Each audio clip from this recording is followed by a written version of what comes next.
St. James police seek person of interest, Stephen, following murder of woman.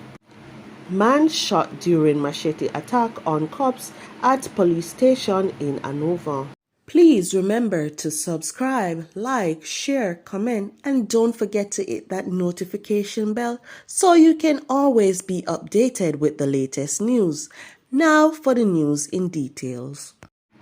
Detectives from the St. James Division are currently investigating a shooting incident that resulted in the death of a woman and injury of a man on Monday night. The incident took place shortly before 9 p.m. on Kent Avenue in the vicinity of a popular food establishment. The victim has been identified as Denisha Samuels, also known as Anna, a 20-year-old woman from Warwicker Hill, Norwood, St. James.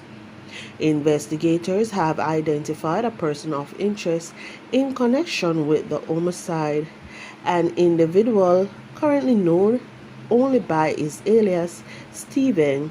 He is from Rose Heights, St. James, and is believed to be the ex-boyfriend of the deceased. Stephen is being asked to present himself to the St. James Police by midday Tuesday, February 13, 2024, for questioning. Reports are that Samuels was overheard having a heated argument with her ex-boyfriend, Stephen. He reportedly left the location and returned in a white Toyota Axio motor car and opened gunfire at Samuels. Early responding officers from the Barnett Street Police discovered Miss Samuels with gunshot wounds to her head and upper body. She was immediately transported to the Cornwall Regional Hospital, where she was pronounced dead on arrival.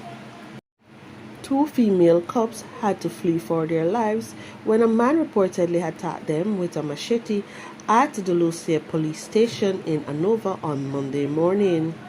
The man was later shot and injured after he also attempted to attack a surgeon, the police stated. More details to come following further investigations.